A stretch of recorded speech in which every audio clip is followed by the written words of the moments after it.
Good evening. I'm Josh Hager, President of the Bismarck School Board. It's 5:15 on Monday, April 27th. I call this meeting to order. Welcome to those of you who are joining us both here and also online. You can find our agenda and follow along under the School Boards tab at bismarckschools.org. Dr. Scher, will you call the roll, please? Mr. Hager? Here. Mr. Eastgate? Here. Mr. Lee? Here. Mrs. Peterson? Here. Ms. Bresky? Here. All board members are here. Dr. Frostnot, would you lead us in the pledge? Yes. To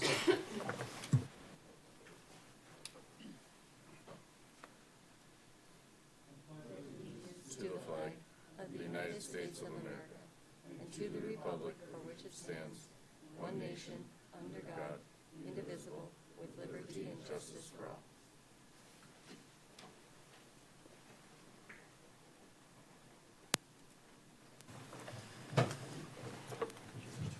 Item 1C is the BPS mission, vision, and values. The BPS mission is to empower every learner to thrive.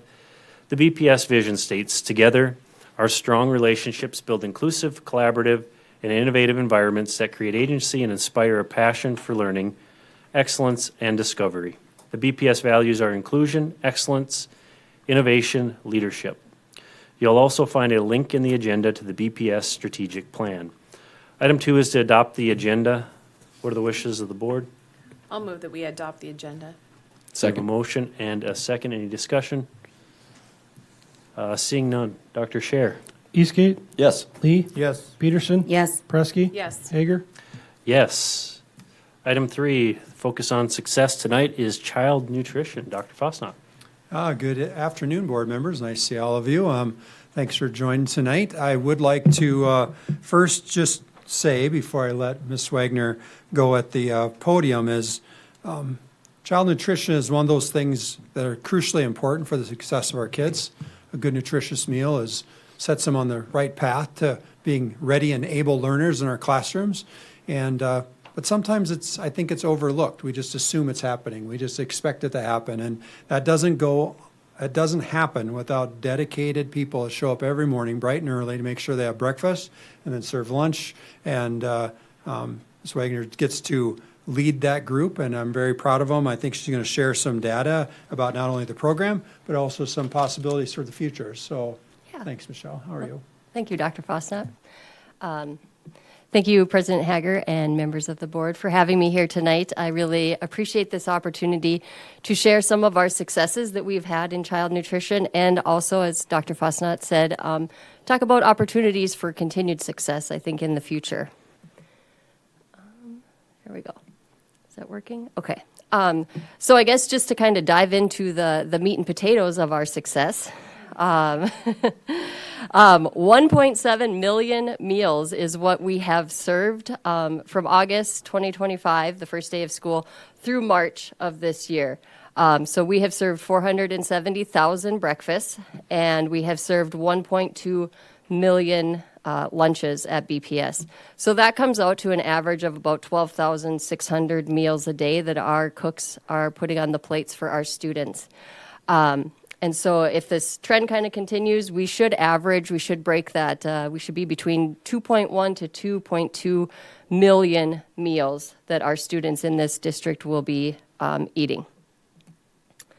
I would probably be remiss if I did not focus on the success at Century. They won the Tray of the Month through the North Dakota Department of Public Instruction. Every month, DPI kind of does a fun little contest. And Century won it in February for homemade soup. So this is an item that they do. I think it's about once a week. They make this homemade cheeseburger soup. It's offered in our sub hub. And so with that soup, they can also get a fresh salad made on the line for them, or they can go through and they can get a sub or a wrap. And I just like to point out that the picture on this meal is actually a reimbursable meal. And so if you qualify for free or reduced, this is a meal that students can get at no cost. This meal is available to everybody at Century, and so I just want to give a big shout out to our cooks at Century High School for kind of pouring their love into some of their homemade soups that they do. All right, so I think we'd like to focus a little bit on our success that we've had with our local foods. Over this year, we have brought in 11,000 pounds of local produce. Carrots, watermelon, the zucchini squash, different colored peppers, different types of tomatoes. Cucumbers are by far one of the favorites for the students. And then we did 500 dozen ears of corn on the cob that were husked and blanched at Legacy High School for this school year. And so with that 11,000 pounds, I think it's really important to show that we have put back into our community $35,000. So every time that we can buy more local produce, it's just giving back to our community. I also like to point out that this 11,000 pounds is not over this entire school year. This was done in about a 10-week time frame. So it starts, middle of August when school starts, and it wraps up at the end of October. And that's kind of our peak growing season, right, in North Dakota. We do have some farmers that have high tunnels that I think if we had the capability to process some of these produce items, like maybe lettuce, things like that, more cucumbers, that's something that we could expand and do throughout the school year. But without the right infrastructure, we just really struggle. 11,000 pounds is a lot of produce. Talked to my purchasing coordinator that works with it day in and day out. By the end of October, she can't go to sleep without thinking of cucumbers and carrots and peppers and tomatoes. So she does a fabulous job with that. Along the lines with local is local beef, and we recently put out a solicitation for local beef, and Nodak Meats of Steele, North Dakota, won that bid. So they will be providing roughly around 10,000 pounds of local ground beef for our schools next year. Just to talk a little bit about our local beef, we are not able to use local beef in all of our recipes, and there's a couple challenges that we have with that.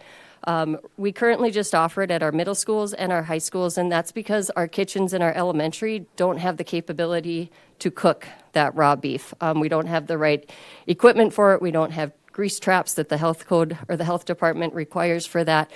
So unfortunately, our elementary students don't have access to that local ground beef. The other thing with local or any raw beef is it's very labor intensive. And we have great combi ovens at our middle schools and high schools. These machines are fabulous. They're just not necessarily meant to do raw ground beef. So if you picture one school doing over 100 pounds of ground beef, they're putting this ground beef into these ovens. They're letting it cook. They have to pull every one of these out. They have to chop up the ground beef. They have to put it back in. They have to pull it back out. They have to chop it up again.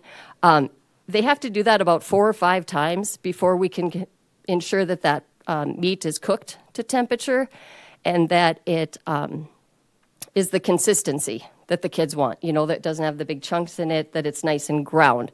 So it is very labor intensive. So right now we have to make sure that we menu raw beef only once a week, or else we're going to burn out our cooks. The wear and tear on them, they just can't keep up. And so those are some of the challenges that we're seeing right now with local beef and not having the infrastructure or the equipment to do more local beef.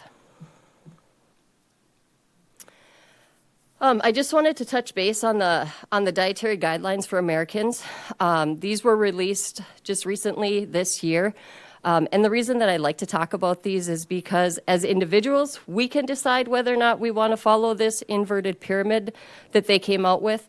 But this is actually the foundation for our meal pattern. So our child nutrition program runs off of the dietary guidelines for Americans. And so we have to assume that there's definitely going to be some changes coming down the pipelines from this administration. They're very focused on increasing protein. So does that mean more protein needs to be offered at breakfast or at lunch, which is fine. I think we all agree protein is an essential nutrient that we need in our diet. But there's a cost associated to that too, right?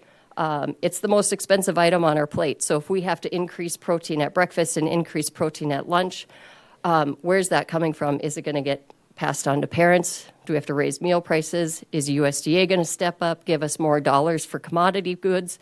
We just don't know yet, but we do feel like the protein is something that we're probably going to see in the future. This administration is also very focused on decreasing ultra-processed foods. It's definitely a buzzword, right? Ultra processed. And we agree with that too. I think what we struggle with is what is the definition of ultra processed foods? There currently is no definition. The FDA is working on coming up with that definition.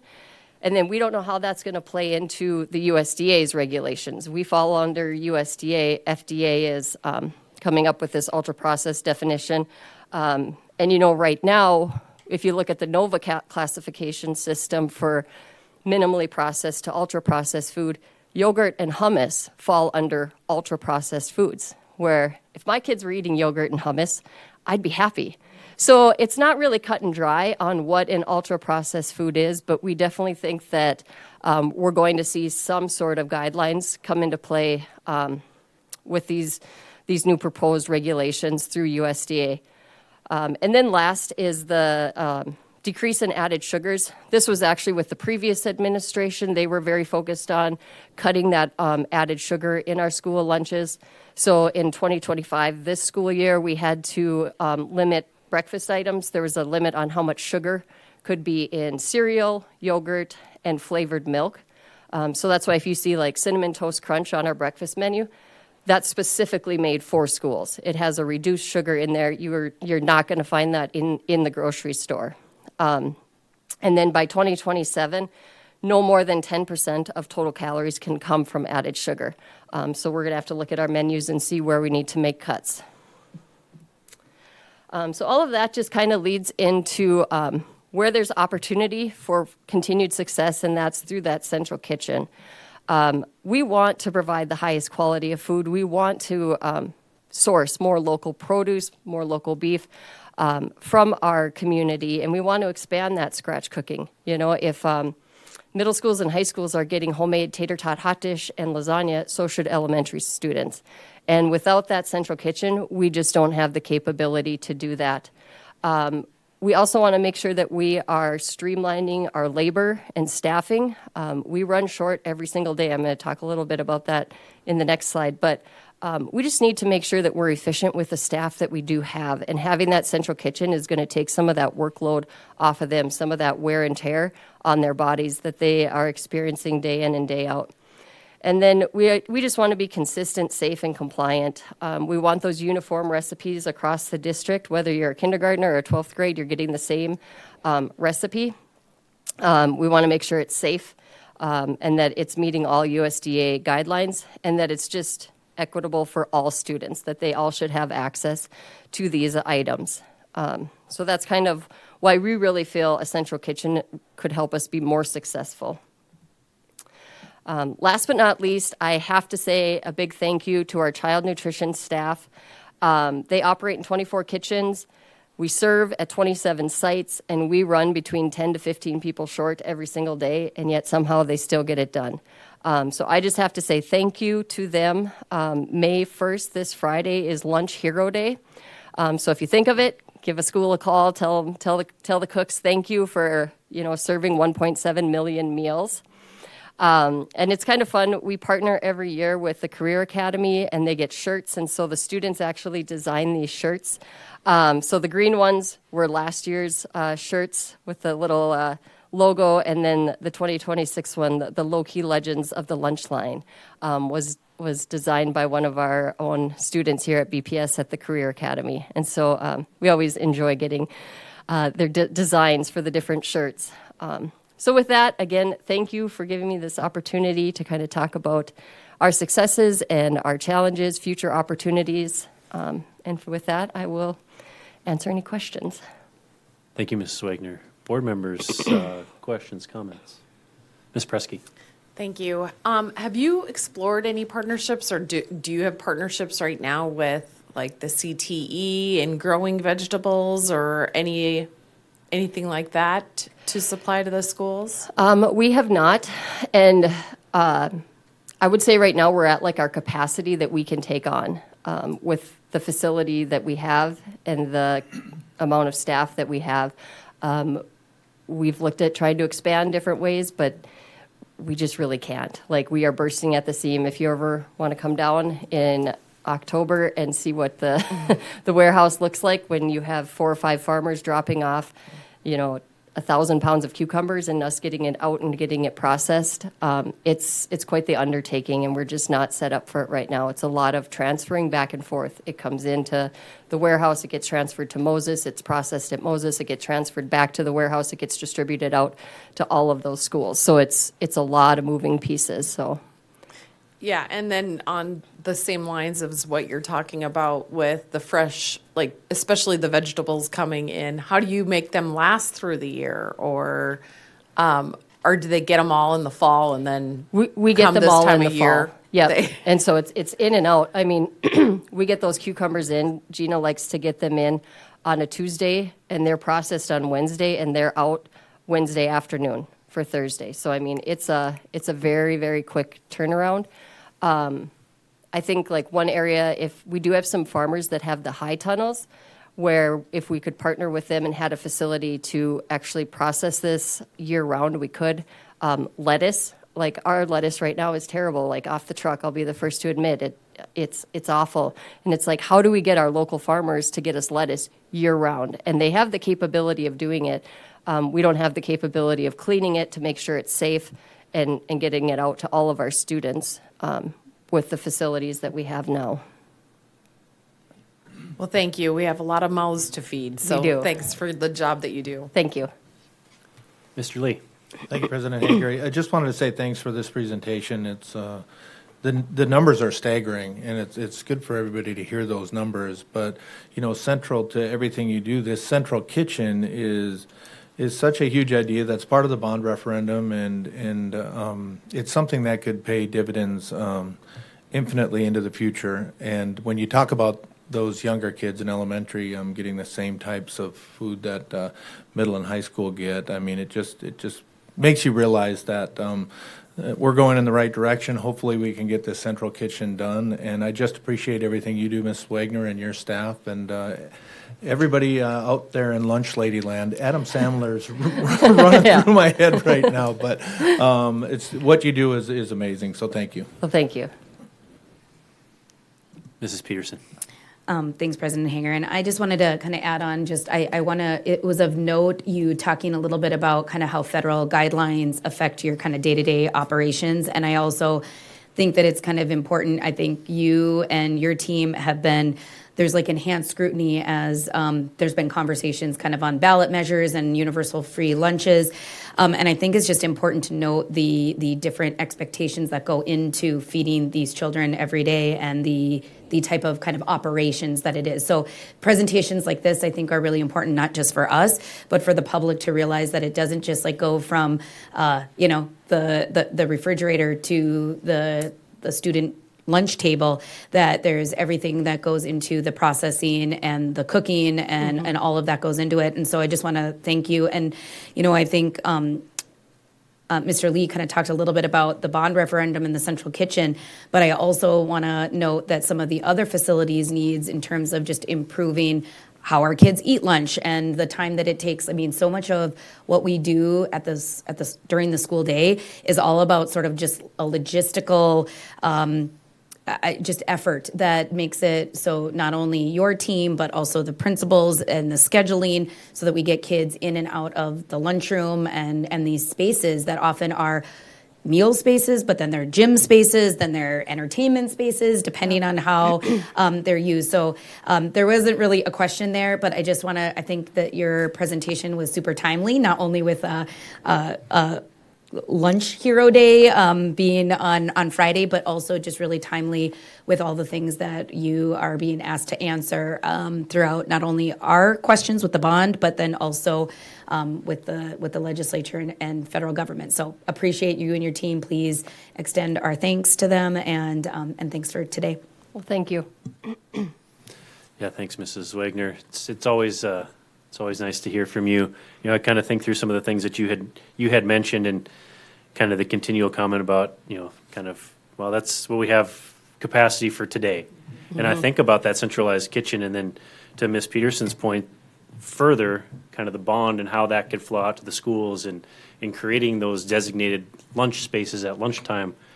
Having been at Solheim to watch how they operate at lunch, it's incredible to watch how they have to just be precise in their timing to make sure those kids can get in and out and eat. So I think of the importance of that centralized kitchen for the fresh food and those kinds of things, the idea of having beef, trickle all the way down, and having it available more often and local and all those things. It's great to hear. Dr. Fosnot. Well, I was going to ask you a trick question. I mean, Okay. you're going to know this right off the top of your head. You mentioned all those lunch heroes that we need to celebrate on Friday. What's your total FTEs? How many staff do you have? We have about 125 if we are fully staffed. Okay, that's an amazingly low number for 1.7 meals, or Yeah. a million meals this Yep. year already. That's an amazingly low number. Yep. So, I mean, BPS is the number one district in the state because we're the largest, but I think we're the third largest employer in town, but I gotta believe you're the largest restaurant Restaurant in town. Yes.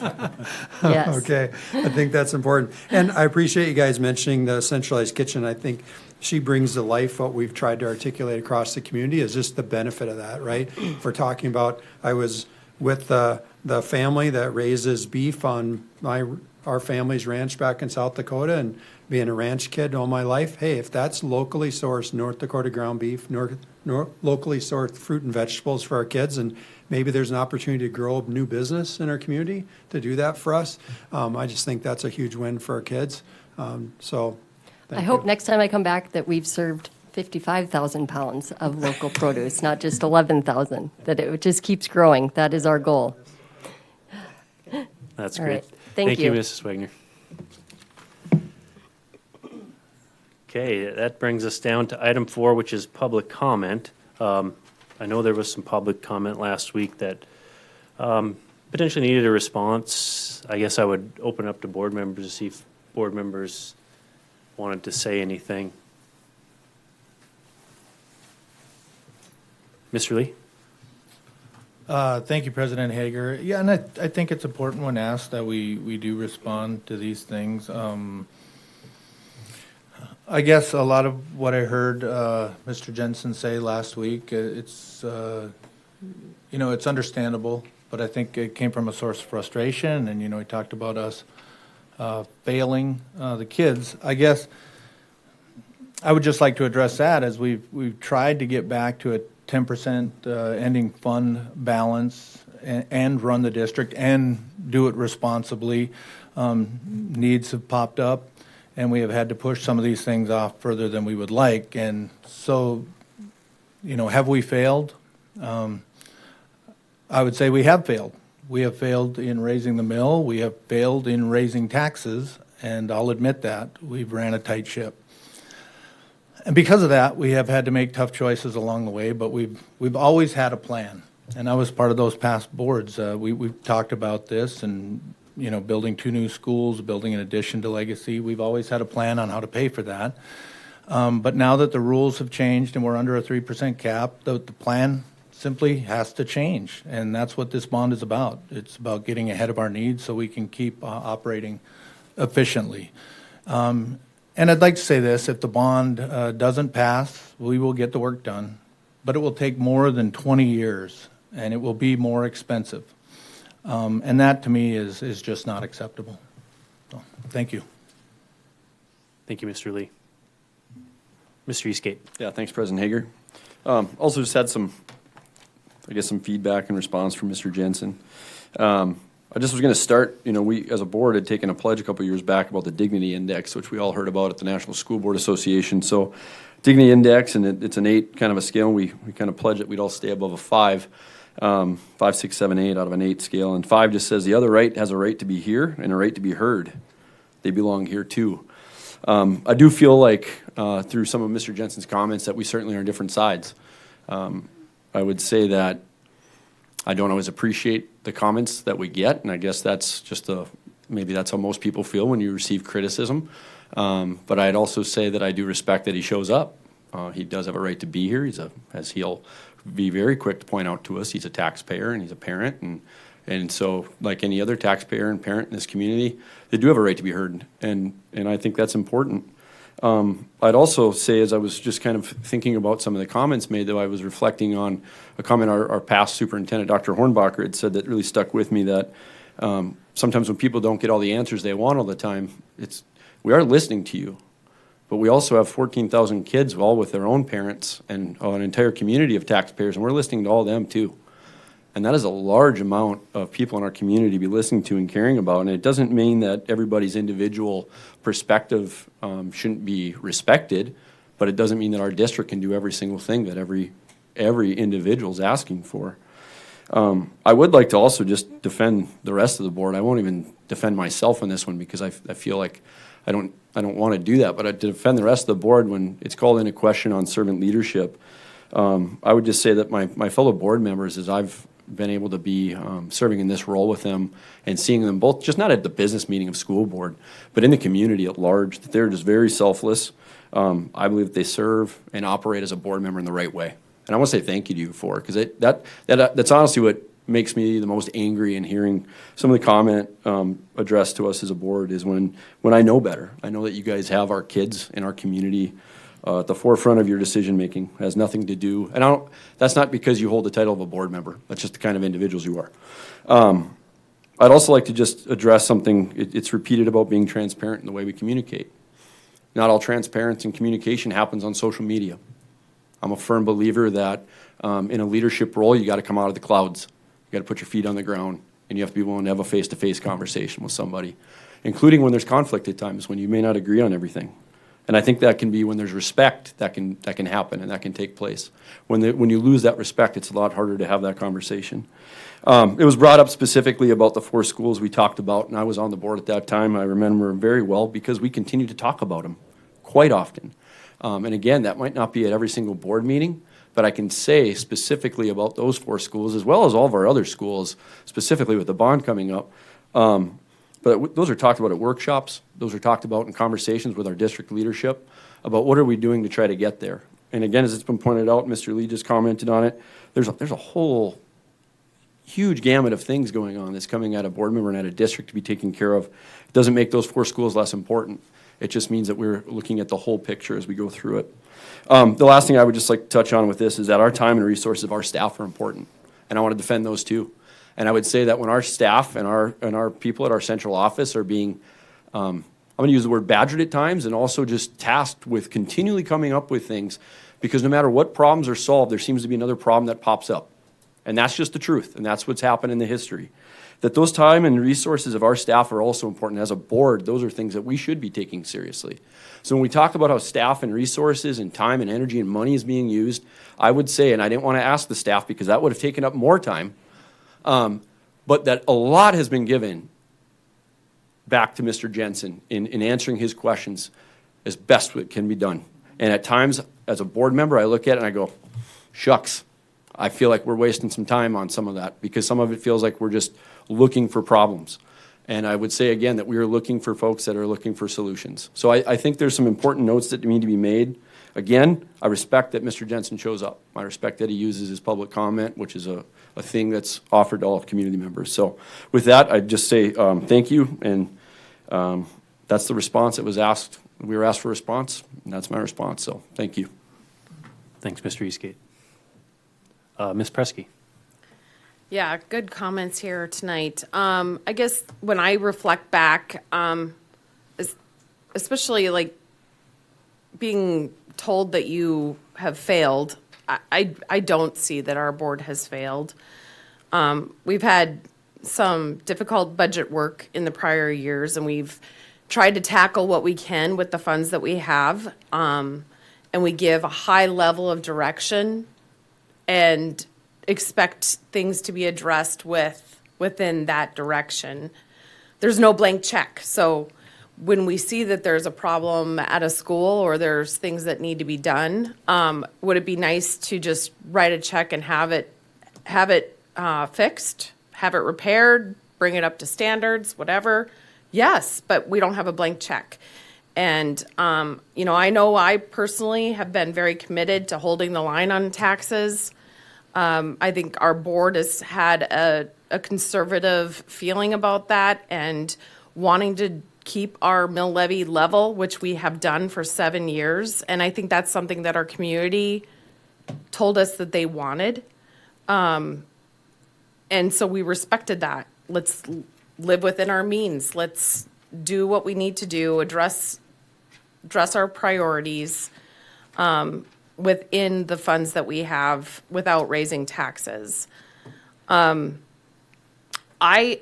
can honestly say, though, that since I've been on the board, while we have had long-range plans presented to us, we have never seen one as thorough as this one that Dr. Fosnot prepared.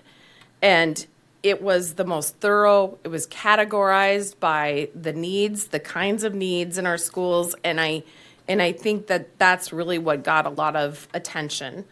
Dr.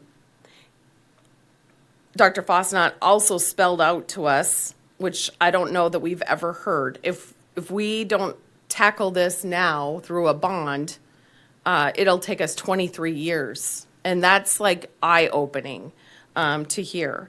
Along with telling us and spelling out that there's really no way to solve and address all these issues without a bond. No one has ever spelled it out for us in that way.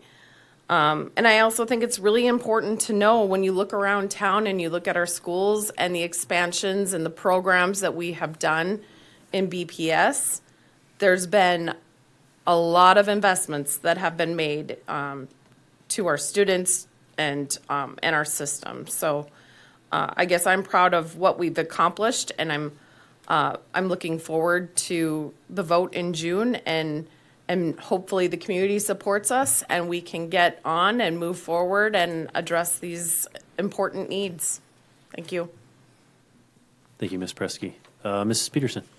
Thanks, President Hager, and thanks to the rest of my fellow board members. I never need a reason to be thankful that I'm sitting at this table as a time tonight when we're all kind of asked individually to address it. And I think even the way that we all wanted to kind of address Mr. Jensen's comments, I think shows the differences in our perspectives and the way that we tackle issues and have been able to do so in places like at the meetings here tonight, but also kind of in our workshops and in other situations. And I think it's a fair question to ask how the district can be found in compliance with something like an operational excellence policy and in facilities and the OE 12 that he referenced, and still bring forward a proposed bond. And I guess the way that I think of it and the way that I think of education in general is that these two things are not in conflict and they actually reflect different responsibilities. And I think that the recent monitoring report confirms that the district is meeting its current obligations.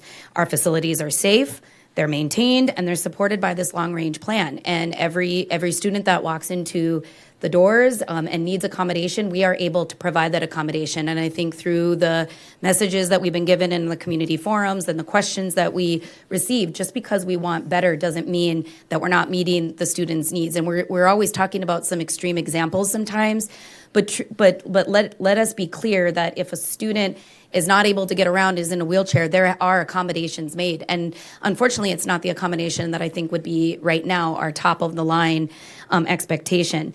And so I think that, in fact, the report shows that full compliance across all indicators, including safety, preventative maintenance, and planning for system replacement. And I think that speaks to the strength in the systems and processes. When we hear from, whether it's Mrs. Wagner when she's talking about child nutrition, she's not coming here saying that right now the students aren't being fed every single day, that the students are not going to get a breakfast and a hot lunch and the things that they need. What she's talking about is looking towards the future and thinking about what could we do? What is the realm of the possible? What are some of the increasing needs that come? And so I think at the same time, when we talk about compliance, it doesn't mean our facilities are where we ultimately want them to be. It means we're responsibly managing them as we are right now. And so I think we can be two things. We can be good stewards of our current buildings, and we can be forward-looking. And that, I think, is what this bond shows us. And I think it reflects not only what Ms. Preskey talked about, that long-range planning, that growth, and the desire to provide these updated modern learning environments, but it also shows how education continues to evolve. I heard a comment that talked about, well, whether or not we pass this bond, students will still graduate in May and students will still get the education. And man, I hope so. I hope that even if we don't pass this bond, that all of a sudden we're not gonna shut the doors tomorrow. We will continue to operate. And a lot of what was discussed in a lot of the examples will show that life will go on, we will be able to operate, we'll go back to the drawing board, and we'll look at option number 2, option number 3. We will be able to move this work forward. And even though I want to personally note that I was not on the board when the specific example that Mr. Jensen was talking about, I want to say that since I've served since March of 23, this has been an ongoing conversation. It wasn't whatever I missed in the public meeting that had occurred in January. It is these long-range facility needs. I mean, it's not that we were kicking the can down the road. It was we were planning for the future. Not only what Mr. Lee talked about with the ending fund balance, knowing that in order to get a healthy return on our investment, we're going to need to be in a certain place so that we can make all of these decisions. So I think that that these things don't happen overnight. And even as we're looking and seeing some of those things loom, we knew that there was probably going to be a time where we needed to go to the community. And I think that doesn't show an indication of failure. It's an invitation for the community to weigh in on the next phase. And I think that that's really important. I hear all the time when I'm out and about in the community, to Mr. Eastgate's point, oh, I wish we had this. Oh, I wish our space looked like this. Oh, why can't I have what this other school gets?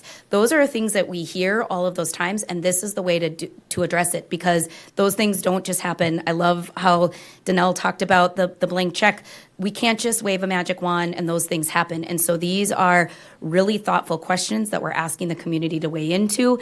If the community speaks and it's not what we hope for, then you'll come and see us ask another question, and for future boards to have to decide. So it's not that I don't see it as a failure. I feel like it's the next phase in the conversation. Thank you, Mrs. Peterson. Just to maybe kind of add on to some of what you had said, I kind of think about it this way. So there's a process, a couple things going on here. So it takes time to fully develop a plan. And as we were looking at the 4 schools in question, we were looking at more than that. We were doing some work with those dollars at that time. We, like Mr. Lee had referenced, we had a plan. I look at it kind of similar to what we're doing at my church. So we have a parish hall, we have a church. They're separate. The church functions as a church just fine. The parish hall functions as a hall just fine. The two are not connected. We're looking to connect those two things. We have a church space that's 50 years old. The bathrooms were built to a standard 50 years ago. They're not handicap accessible. The folks that maybe come to church and would like to go over to the hall for an event afterwards in the middle of winter time, depending on their situation, if they're in a wheelchair or a walker, they can't do that. They go to their vehicle, or if transit's picking them up, they go home. We felt like we could do better as a church community by connecting those two, redoing the bathrooms, reworking those spaces, and that's exactly what we're looking to do here.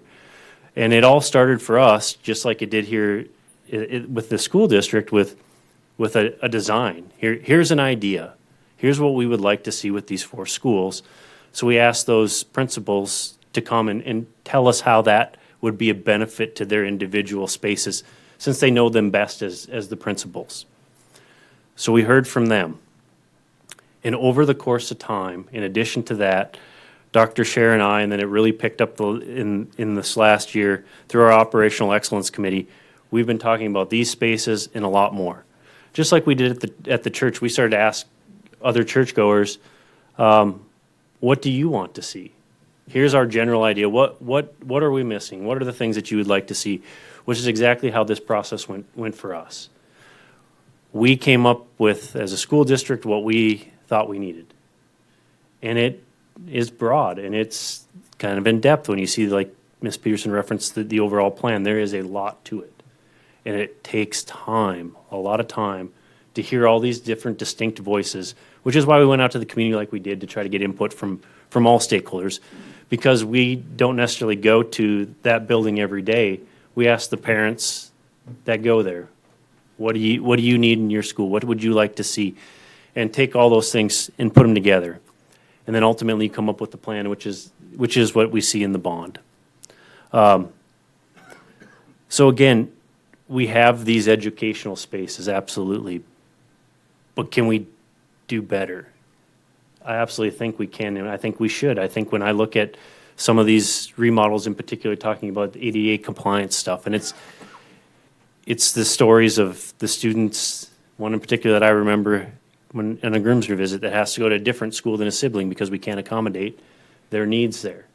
I think of grandparents or parents who may need special accommodations coming to this kids program that we're not set up for that today. So what we're asking for the bond, in addition to some other things, is just getting things up to the 2026 standard and just asking the community to bring things up to where they were. So that would be, I guess, at least my thoughts on kind of where we're at and where things have gone. And I'd kind of like to just add to one thing Mr. Eastgate said, since he called out the rest of us. I can say the same for Mr. Eastgate and my fellow board members. When it comes to folks who are accessible to the community, who are listening to the community, who are out in public, I can say, because I've seen it and I've heard from others, the 4 board members that I'm fortunate enough to serve with are accessible. They're out in the community and they are listening to parents. They're listening to teachers. They're listening to staff. And they're trying to do what we think is best with all these various inputs. So thank you, board members.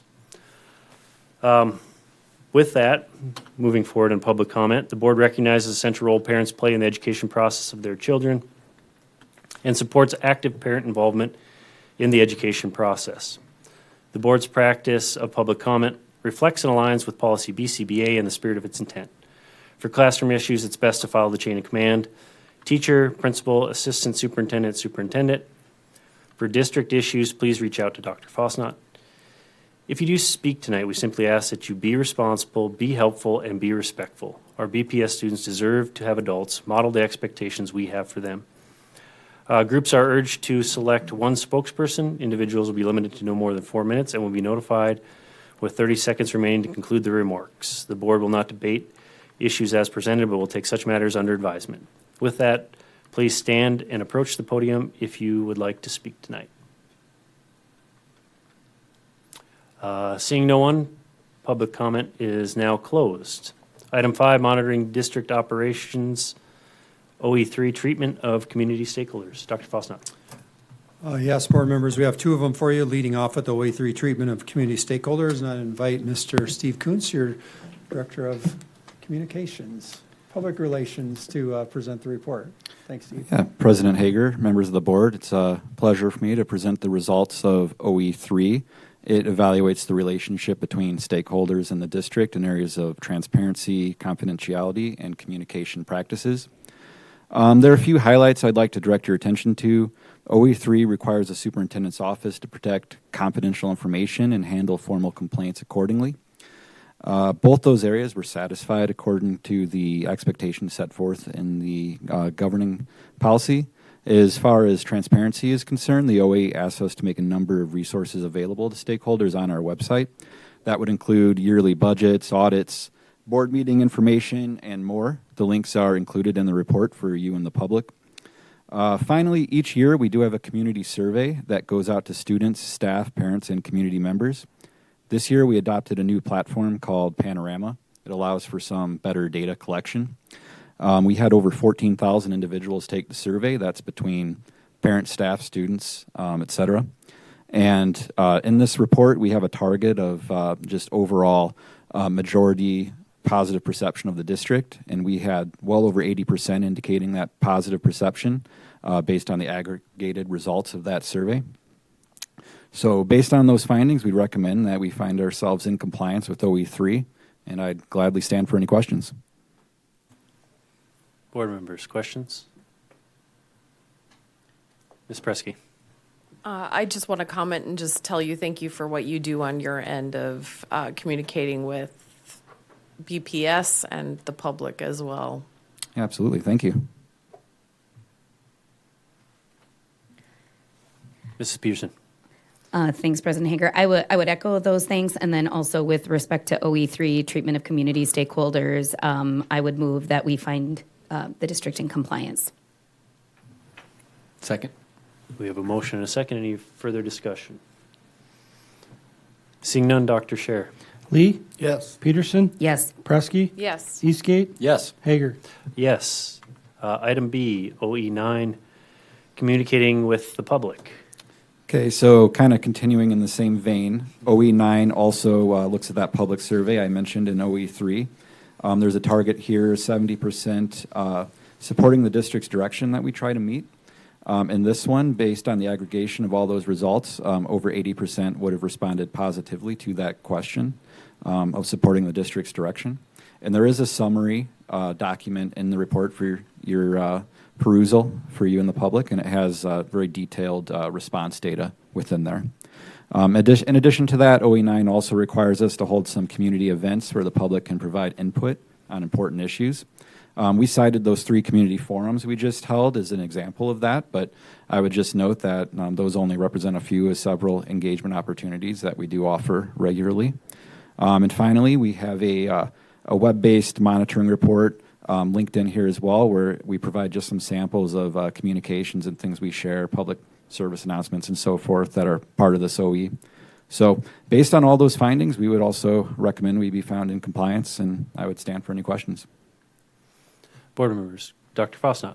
If I may, before you consider if we're in compliance or not, I hope you have looked at the survey results. It is quite more comprehensive than our past reports, just because Panorama is such a good survey platform for us.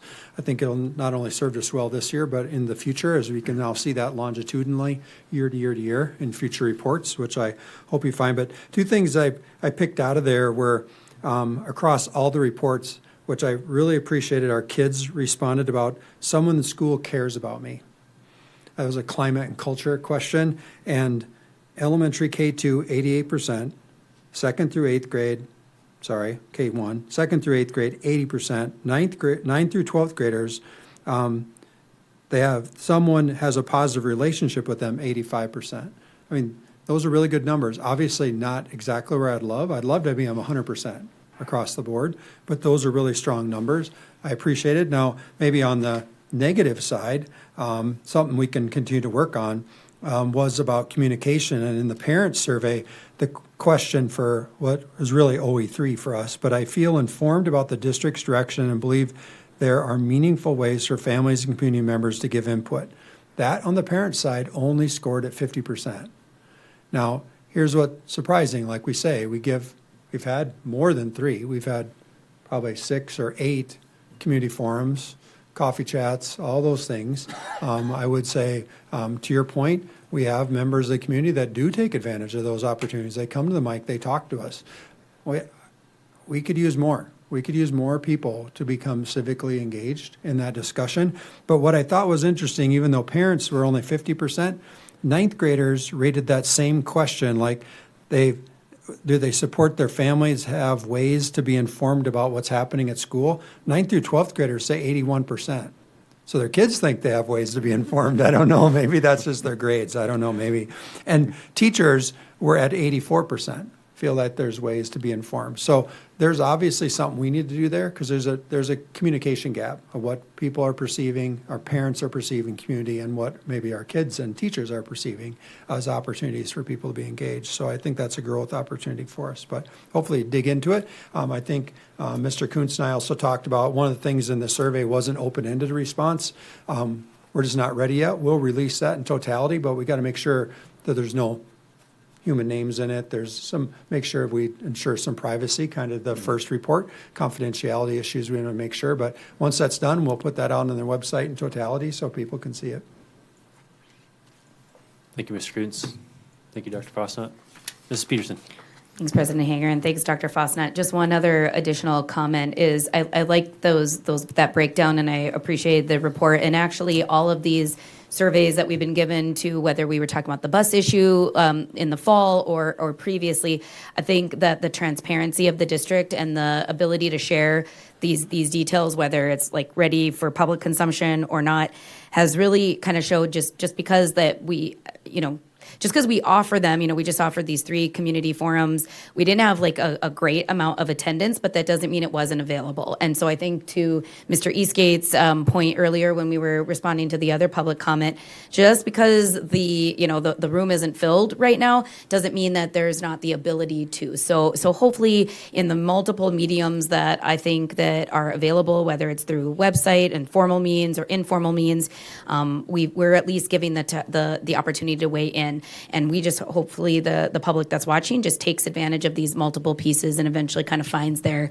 medium beyond just maybe the social media option of just commenting on a post. That's actually the least formal way to do it and maybe the least effective. These other more formal channels are a way to get your voice heard. So no questions to that, but just thanks for the breakdown of that. And with that, then I would also just move that with respect to OE9, communicating with the public taken as a whole, we would find the district in compliance. Second. We have a motion and a second. Any further discussion? Seeing none, Dr. Scher. Peterson, Yes. Preskey, Yes. Eastgate, Yes. Lee, Yes. Hager. Yes. Down to C, BSR 2, single unit of control. This will be the public reading of single unit of control. The board will direct the superintendent only through official decisions of the board. 1, the board will make decisions by formal recorded vote in order to avoid any ambiguity about whether the direction has been given. 2, the superintendent is neither obligated nor expected to follow the directions or instructions of individual board members, officers, or committees unless the board has specifically delegated such exercise of authority. 3, the superintendent determined that an information request received from an individual member or from a committee is unreasonable or requires a material amount of staff time, the superintendent is expected to ask the committee or the member to refer such requests to the full board of authority. With that, that concludes the public reading of policy BSR2, single unit of control. Ms. Preskey. Yeah, I would move that we retain BSR2, single unit of control. Second. We have a motion and a second. Any discussion? Seeing none. Dr. Scher? Preskey, Yes. Eastgate, Yes. Lee, Yes. Peterson, Yes. Hager. Yes. So this is a two-parter. So next is to determine as if in compliance with exception or out of compliance. Ms. Preskey? I would move that we are in compliance. I'll second that as well. We have a motion and a second. Any discussion? Seeing none. Dr. Scher? Eastgate, Yes. Lee, Yes. Peterson, Yes. Preskey, Yes. Hager. Yes. Item 6, matters reserved for board action. So tonight, we just have board member school visits. I believe Mr. Eastgate has one. I sure do, President Hager. Thanks for noticing my light. I'm ready to present tonight. I may have mentioned before, but I got in 3 visits towards the end of March and in the beginning of April, so I'm kind of spreading those out so I'm not inundating you guys with too much information in one night. It's a lot at once. So I had the great pleasure back March 23rd to visit Pioneer Panthers Elementary. Greeted by Mary and Becky there in the front door. Pioneer is one that we've been mentioning, and we've already touched about some things that are in the bond, so I'm going to be hitting some of those today. When I first sat down with Mr. Narum, I've known Mr. Narum since he was first a counselor at Centennial, and then he was an assistant principal at some of our, I believe, 2 elementaries, 1 elementary at Northridge. And then, anyway, now he's principal at Pioneer. Was at Liberty, maybe. But Mr. Narum is just a great guy and very quick to be very positive about things, as I can be too. And so I just told him, I said, I want to hear some critical thoughts on this. This is on the bond. I want to know the real stuff, you know? And so I had to push him for some of that. But we had some great conversations as we went through. I wanted to kind of see some of the things that the bond would be addressing. He did say he was hopeful, you know, for some of the things that get addressed through the bond, for the entryway. A new office is going to be there, a new entry. Some of the things that we've talked about for safety and security, that there's a second line of doors, and that when you come in there, like their printer is out in the entryway hallway, basically. I mean, they had to move it just to make room so that there's a space for both Mr. Nairn to have an office as well as, I believe, for the counselor to have some space up there. There's also some special education that goes on in some of the other front office space, and it is tight. Mr. Nairn gives up his office space regularly. I saw at least twice, I think he was, go ahead, use my office, go ahead and use my office.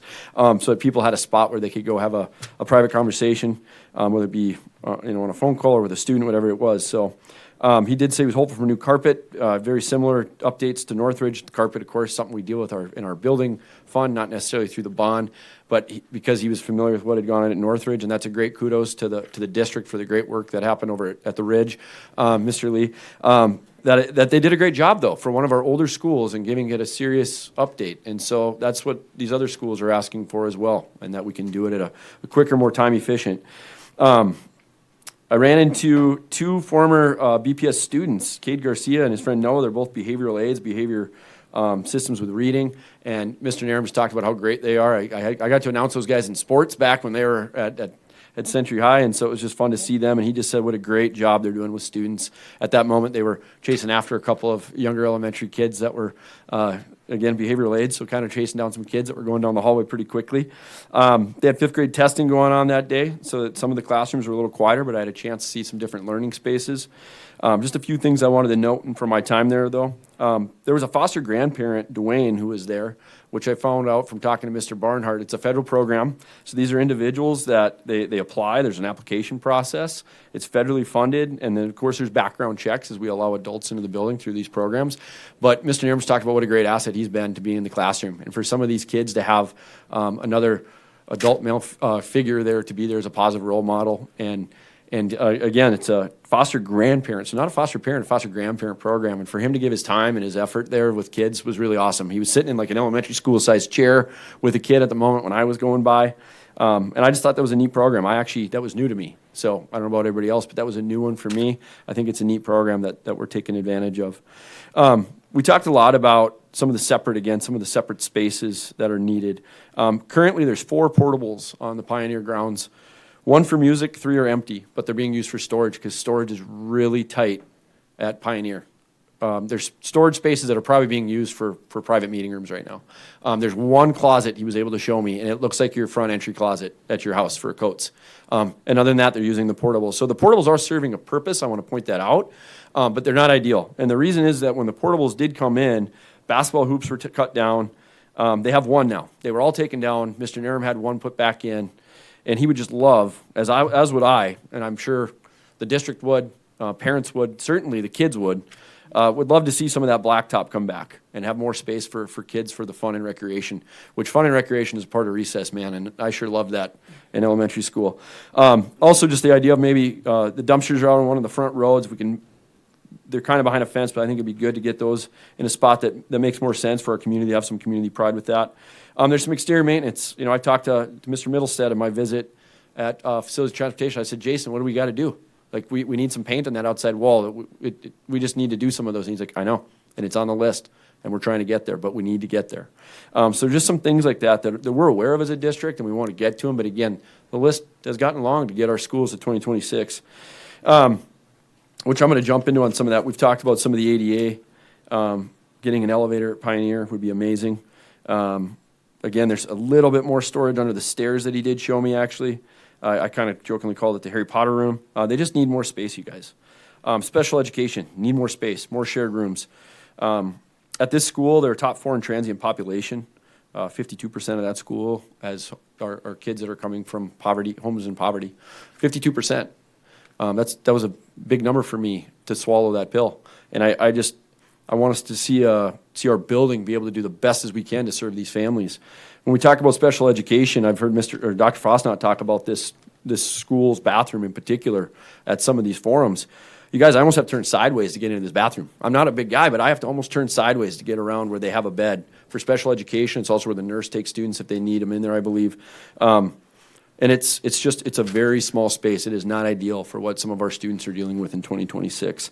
Some of the other things we talk about a lot with our spaces coming, not just deferred maintenance, but getting us up to speed to 2026 is we have more behavioral and special education than we've ever had. And with that, they had a student that was at the time being in the special education room with 2 aides, I believe, and some of the behaviors that are going on. Screaming is a behavior. Even when things are good, screaming is the way that they communicate. And so we need more individual spaces, because as that's going on, that student needs that space. We have that student in our building daily, and that's how when they're excited about something they learn, screaming is a behavior that comes out. When they're frustrated, because maybe communication or whatever it is, screaming is what comes out.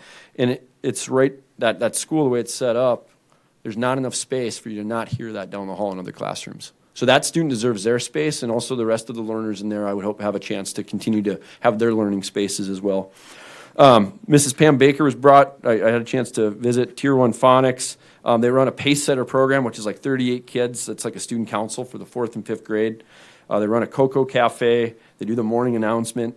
They fill out cards for the North Dakota Honor Flight to some senior veterans. Just some neat programs going on, you guys, of these kids giving back. Again, these are kids giving back to the community. What a cool deal. They started peer-to-peer at Pioneer, which we've talked about peer-to-peer a lot in our district, something we should be very proud of. It's a shining star, and they've started it there. He reached out to Miss Sarah Bohr, who helped get it all started in the district, and she's helping get that happening at the school as well, is what I've understood. He's been really proud of some of the staff collaboration. Special ed teachers are meeting with general education teachers to work together for all kids. They're having to create specific teaching methods. Oftentimes, special ed students are in the same room as general education, and that's great, but we also need to make sure each student's learning too, something I mentioned earlier. But the leadership opportunities are growing for those kids and for those educators as they're finding new, innovative ways to try to get these kids the best education they can. Chris was real quick, Mr. Nairn was real quick to mention when I brought up how great I thought some of those leadership things they're doing with kids, and he just said, I delegated it to Miss Baker, and she took it and went. He said the only credit I get, well, the only credit I said I'll give you is that you knew to ask a skilled educator, and off she went, and it just took off. So pretty cool on how that all went.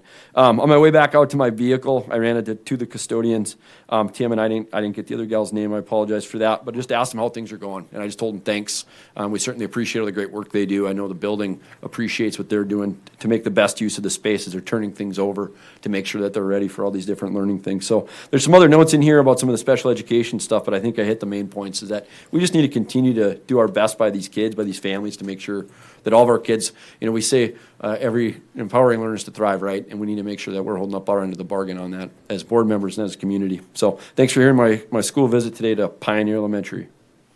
Thanks, Mr. Eastgate. I always enjoy your school visits. It's like listening to a good story. Thank you. Ms. Presky. Yeah, I recently visited BSEP, and that school was built in 1949, so that must be one of our older elementary schools buildings as well. And, their needs that they need addressed through the bond are not the, shiny new object things. It's the boiler and ventilation and ceiling fixes. So, we hear a lot of that same messaging when we go on our school visits. It was a really good visit. 119 students in Head Start, 258 in early childhood special education, 86 on the waiting list. So there's a demand for this program in our community. Head Start, in case folks don't know, is full day, but then the early childhood special education is 2.5 days. Half days, 2 half-day programs. Read my notes wrong. Anyway, what I thought was really interesting too, they kind of mentioned it on my way out, is that there's 28 different languages spoken by those young students. So that's incredible. And through the tour, ran into a group of students, and they sang the school song, and they recited the school motto, be safe, be kind, be helpful, and I love that. I was given a look at a new indoor inclusive playground that was built in half of the gym, that funds were obtained through a grant to build. Really cool facility there. And then popping in one classroom, they were doing a garden study, which kind of ties in with our focus on success today, where the students were given a look at foods, and then they were given a plate full of these foods chopped up, and they had a little bingo dauber, and they could mark if they liked the food or if they disliked it. So very colorful plates. In one of the special ed rooms, I think this just really put things in perspective for me too. It provided a great example of the complexities that the teachers and the aides deal with. So you have 17 students in a room and one teacher, 2 aides. 3 of the students have hearing impairments. 1 had a limb defect. So it just all the complexities in trying to working in a classroom with very young 3 to 5-year-olds.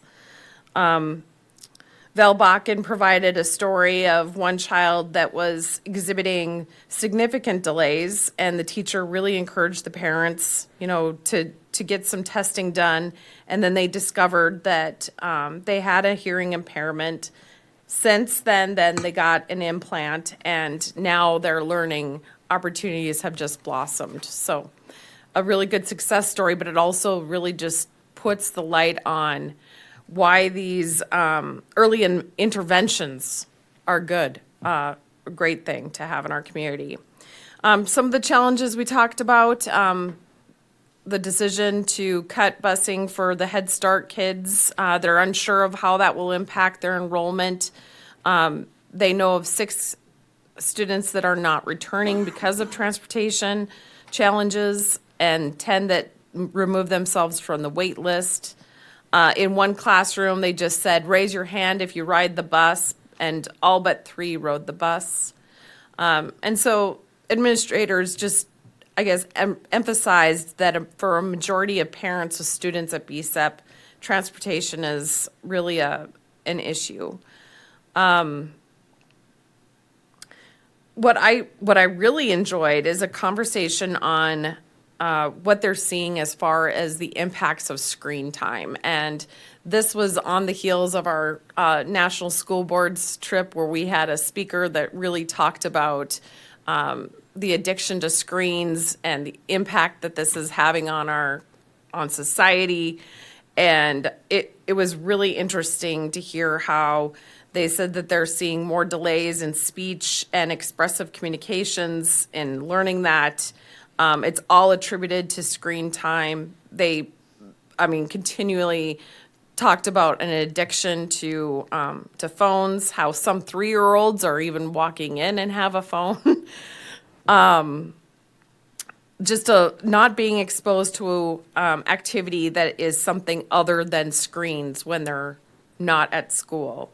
And just a concern for what we need to do to really turn that tide as a society. They even provided an example of a student that basically school is his detox from screens, and any kind of a ping or anything that might represent a notification or something going off on a watch will set them off and kind of get them spiraling.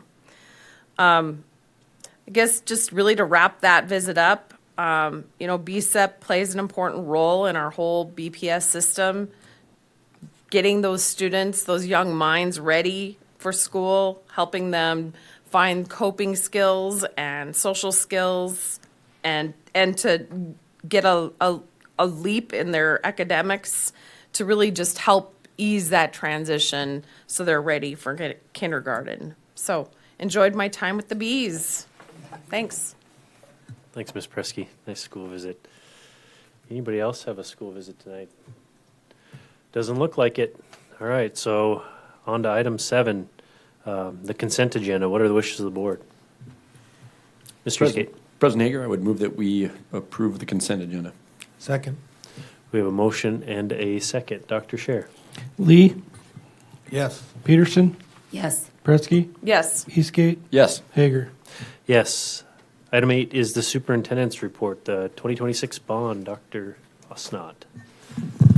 All right, I kind of promised everybody I'd continue to have this on the agenda because I know it's a popular topic, and give people some opportunity if they want to come talk or ask questions at the board they always can reference it. But I'm also going to go back and, as I said last time, kind of just hit common questions, just kind of picking them off from our community forums or the questions I get online from people and just kind of look at that. So tonight I want to talk about the question that really focuses on why didn't you save up? Why didn't you just save up to deal with what we're proposing in there? So I've listed 3 common questions. Why didn't the district just save up like I have to do in my house? That was exactly quote out of a social media post. Why doesn't the district have so much in carryover? Why don't you just use it? And I'll share a little bit about that. And then the district needs to be more fiscally responsible. And I think you've actually did a good segue for me tonight as I broach that topic. So first, I want to go back to an old slide deck. This is sold a page from early March when we talked about what we're presently spending on maintenance. Just for your information, for someone who's just tuning in, that the district is spending millions of dollars every year. That's averaging just a little over $5 million a year on maintenance. That includes a lot of expenditures out of our building fund that are going to the actual contractor, the work, up to 23 staff members that we hire every year that their job is maintenance. That's not custodial staff, that's just maintenance staff. That's people who are doing the work of keeping our systems running. So it's not something we take lightly. So if I go into the next page, then I just thought tonight I'd talk about the 3 buckets. And there's probably a couple smaller ones that we have, like a food service fund and stuff. But when we talk about facilities, it's really 3 big buckets. And to represent those, I actually used a nice bucket so you can see them. But we talk about the general fund. And that is the fund that we think of. That's the teaching and learning. That's where I have a slide in the future. That's the one that you've seen with the dollar bill in the past about where our money goes. That's $221 million in revenue. It's about exactly that in expenditure this year. It's still $221 million and change. 65% of that comes from the state of North Dakota in foundation aid payment. This year, for every full ADM, that kid in attendance in Bismarck, that's $11,349. So that's some of that's deducted. There is a deduction that the state takes from that payment based on, that's a formula that's taken out of your local revenue. But overall, 65% state, 27% local to fund the school for general fund. Then we'll also talk about, and I'll share a little bit about the building fund. That's how it's been commonly talked about. That's $6.9 million that goes into that from 9.86 mills this year to fund things like this that we've talked about, maintenance and school projects that we identify each year. And you also have 1 mill that's for specials. That's our special assessments, just like you'd have on your house, that the district has to pay. And then debt service fund, that is sinking interest, you might be called, or debt service. That is voter-approved debt that the district has asked voters to approve in the past that has been approved, that you're paying off previous debt. That is this year generating $10.4 million or 14.82 mills to do that.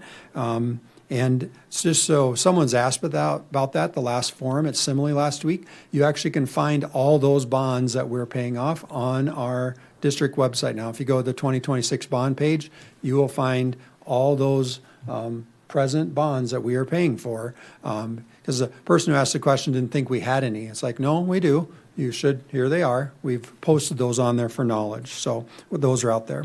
Now, before I get into that, let's talk taxation quick. This is total taxation. That's all those funds. If you look at Bismarck, we this year taxed at 106.45 mills. Now the arrow represents, I stole this out of our community presentations, the arrow represents what taxation, at least in mills, would be next year if the bond would pass. So that would get us to 117.29 mills. The point I'd like to make there is just look at us in comparison to other 2A schools, large schools. And honestly, for Williston Basin and Jamestown, those are both schools that are under 2,500 kids. They're pretty small, even for large schools. They're pretty small. Definitely much smaller than Mandan at 4,000 kids, us at 14,000 kids. I mean, we're the largest of them all as far as when you look at that list when it comes to student count. But I would also tell you, look how low we are when it comes to taxation. We're right at the bottom when it comes to large schools, when, again, we talk about schools with over 2,500 kids in them, we are taxing low. To Board Member Lee's point tonight, you guys have been holding the line. You've been very frugal, conservative when it comes to taxation, pinching the pennies. And if you take the average of Mandan up, just the big schools up, right? If we take the average, that's 136 mills and change, okay?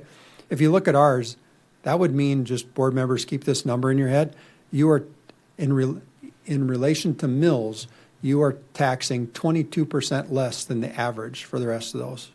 22% less. Now, I know mills generate different dollars in different communities based on valuation, but I think just by, if you look at just mills, that's a line, that's a kind of a statement to how frugal you've been. You've been conservative and holding the line on taxes. So when it come to you, like we are now, it's because we are holding the line. Now we're coming to you when we need something, okay? So I'm going to go the general fund. The general fund, just go back to that really big bucket. We've used this graphic before. This is just a quick visual of where the money goes. So $220 million in expenditures, almost 86% of that is salaries and benefits. It's for people. It's the aides you mentioned in your report, Board Member Eastgate. It's the special ed teachers. It's the principals. It's superintendent too, but it's the custodians. It's the cooks. All the things we talk about that make a school operate. Most of our money goes to paying for people, and I would guess that doesn't surprise most people. So if we go to continue talking about the general fund, one of the comments talked about, well, why don't you just use the money in your carryover? Use the money that you have in your account, and people see that at the end of the year, that your carryover number, like this year, was 18 million for us. So we started from the end of last year. It's just like your checkbook. You just cut it at a moment in time. You just say, we're done, and that's the number you have left, and you roll it over, right? So for schools, that happens on June 30th. When we rolled that number over, we started with 18.3 million. And people say, well, why don't you just use that money? Use it. Well, I'd point out that that's 8.3% of total expenditures. So 18 million is a lot, but when you put it in totality of what we spend every year, it's not a lot. And I would say, you will remind me, because your policy is to remind me that your target's 10%. You would like to get us up to 10%. And for listeners, I would say what you don't realize, and kind of to your points tonight, Board Member Peterson, was that's really the long-term planning there, is to get us in a position that you can do work like a bond in better standing, because your beginning fund balance or ending fund balance, they're both the same thing, okay? Your ending fund balance is what borrowers, or when we go to the market and we sell bonds, that is the number that those people look at to give us the best bond rating, so we get lower interest rates on that debt. So you have set that target at 10% because you know that helps with the bond rating, which drives down the cost of debt. It's very much like a credit score. You work really hard in your house to get a high credit score. Why? Because you can go to your banker and you can get money cheaper. If your credit score is in the 400s, they're going to charge you a little bit more on interest rate because you're a little more dangerous of a loan, right? You're a little more threatening loan. You get a high credit score, you get lower, the ability to borrow money more cheaply. That is the exact same thing when it comes to ending fund balance. Only now it's done on the bond market, because they look at our ending fund balance. They would honestly like us not to be at our 10% target. They'd like us to be at 15%. So having those reserves in our financial statement helps drive down the cost of any debt that we incur. So spending it down is actually counterintuitive. It costs us money when we spend it down. It'll cost you in the long run as a school. So that's one thing. The other one is a question that said, well, why don't you just save more? Just save for the rainy day, kind of like you do in your house. And I would say, just viewers, be aware, there's statute on this. Schools can only save 35% of their annual expenditures. Now, 35% is a lot. 35% of our annual expenditures for Bismarck is $77 million. But that would mean that over the course of time, we would have to be banking even more money and kind of just sitting on it, right? Just kind of holding it there. Now, if you have, just like a savings account, when you have that thing happen and you spend it, you don't get it filled the next day, right? It takes you now, again, years to fill that savings account up. So for schools, we have this limit in law that we can only save so much. We can't sit on taxpayer dollars. So we are definitely, with our ending fund balance, under the target you set by policy, which I explained on the previous slide, and we have this limit. And I would say even if we had 35%, $77 million would only do a portion of what we're talking about, right? We wouldn't have saved enough to deal with the issues that we're bringing forth today with the bond. Again, I think there's a philosophical question there too. Someone said, well, why don't you save it up like we do at home? Well, when I save money, when you save money, any person, when you save money in your savings account, you're saving your money. I'm saving my money. So I put it in my savings account. That's my money. I earned it. I save it, right? I don't know if general taxpayers would like to say, I'm going to take all your money as a school. I'm going to take your money, and now I'm going to save it on the side. I think most people in the community would say, you let me have the money so I can use it, and then when you want it, come ask me for it. Because us sitting on a lot of money, I would think most taxpayers would say, well, why are you taxing me so much if you're just going to sit on it? I think that's a fair question, fair comment. And I think philosophically, that's where I'm at as a school leader, is we don't need to sit on that money, because when we need it, we'll come ask you. We'll make our case, we'll ask you for it. So you can use your money when you need it. When we need it, we'll ask you for it. Because sitting on it just seems like a very unwise practice for a public entity like a school. Okay, so the next slide I have for you is the building fund. We share this on social media. That's purely there so people can see the revenue and expenditures for the building fund. You can see where that money goes. And we called out the arrow graphic because that was a CT build this last year. That was grant funded from North Dakota Career and Tech Ed. But I'd also point out the really dark blue wedge in the expenditure side, because that's what you were presently, because the district didn't ask for voters to approve it. They just bonded out. We bonded out of the building fund to build Elk Ridge and Silver Ranch. There's no tax increase for that. We use building fund proceeds for that, but we're continuing to pay for that out of the building fund every year. And then if you go to, well, why not just tax more in the building fund? You could, because someone put online saying, well, for the building fund, you could tax at 20 mils. In 1957, Bismarck Public School voters approved 10 mils. So that's the maximum. I can't go over 10 mils by law. Okay, so I can't capture 20 mils of taxation in the building fund. But even this year, I would tell you, because of the 3% caps, which Board Member Lee kind of mentioned that the game's changed a little bit, our mill rate went from 10 mils, which has been steady across time for years at 10 mils. Now this year, it's 9.86 mils. And you'd say, why does it drop? It dropped because of the 3% cap. What is the impact of that? That drop from 10 mils to 9.86 mils is $98,000 of revenue. That's $98,000 that we could have used to fix some of these maintenance issues that are now less dollars that we can generate because of that legislation. So I think when people say, again, why not just save it up? Well, we have some things that are limiting us on our ability to save. And so I hope that was informational, I guess. I would stand for any questions, but I think it's my obligation to help educate not only you, but community members when I see common questions to try to address them. And I would encourage people to go to our referendum page, go to bismarckschools.org, click on the 2026 bond link. A lot of the stuff that we're talking about, you will see, and I believe later tonight it actually should happen automatically, that link will go live so people can see the slides later tonight. So. Thank you, Dr. Fosnot. Board members, questions, comments? Okay. Seeing none. Financial report. I'm guessing this is going over to Dr. Scher. It is. Thank you, President Eastgate, members of the board. Tonight I have for you the review of the financial report. Nothing really kind of stands out from the previous month. I don't need to point out the pain we're having in the maintenance budget. That's on there. But one thing I would like to point out again, on page 2, we've still not received the the credit back from the state for the taxpayers got off of their property tax. And our system's still learning based on the $500, and now it was $1,600. So you could see that we're unfavorable in local sources. Talking to our director of accounting last week, we think that next month that'll just correct, and then that'll be right in line of being pretty close to budget.